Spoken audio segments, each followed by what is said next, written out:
there! Welcome back to the classroom. Let's put a little vacay in your day.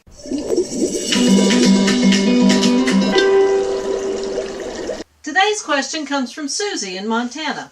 Hi, Miss Kears. Hi, Susie. I've been working on the Feel Better Fast segment and am trying to find ways to get more movement during the day. But when it's cold outside, all I want to do is hibernate. I know I should get more exercise, but I live in a small space and work in a cubicle. What can I do to get more movement in my day? Well, Susie, that's quite a dilemma, but there are things you can do even in a small space and, believe it or not, even in a cubicle. So stretching is one of those super simple things that you can do. As long as you can bend over, you can stretch. So find some stretches that just feel really good and go with that. About every hour, even if you have to set a timer at first, set a timer and stretch. Once an hour, just stand up and get a good stretch, and it just feels so good. I actually read recently that if you drink lots of water, it does two things. It keeps you hydrated, but it also keeps you getting up to run to the bathroom. So every time you get up to run to the bathroom, take a good stretch at the same time.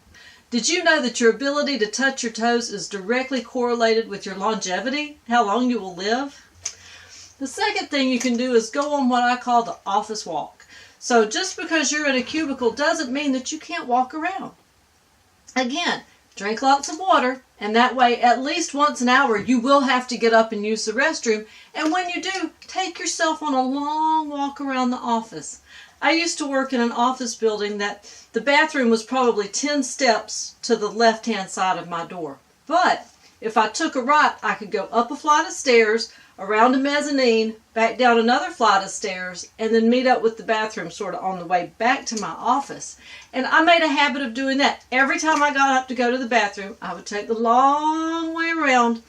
It would give me a chance to stretch my legs. I could wave at some people that I don't see very often. It just kind of kept me in the loop and kept me fresh. Not only was it good for me to be moving around, but it was good for my mind. It freshened everything up.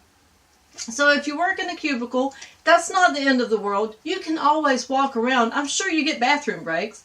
So when you take a bathroom break, walk around a little bit. If it's possible, step outside. Even if it's really cold, you can still step outside for just a minute and get that crispy cold, and that way it feels really good to come back in to your office. And number 3, I don't know if you're familiar with the rebounder, but they're those small trampolines. I have one here because we're in Northwest Florida. And although the cold doesn't stay with us for very long, when it's cold, it gets quite cold. We've had temperatures in the 20s for the last few days. So when it's like that, I just bring the rebounder inside with me. It's only about 3 feet of space. Turn on a podcast, and I just jog on the rebounder. Now you can get on YouTube and find all sorts of great rebounder workouts. But for me, I like to keep things simple, so I just jog on it, and like I said, I listen to my podcast, I jog on the rebounder. 20-30 minutes, I break a little sweat, I get nice and warmed up, and then it's time to move on to something else. So consider that. It may take up a little more space than just stretching in place, but it's well worth it. I love my rebounder workouts. I don't know what I would do without it.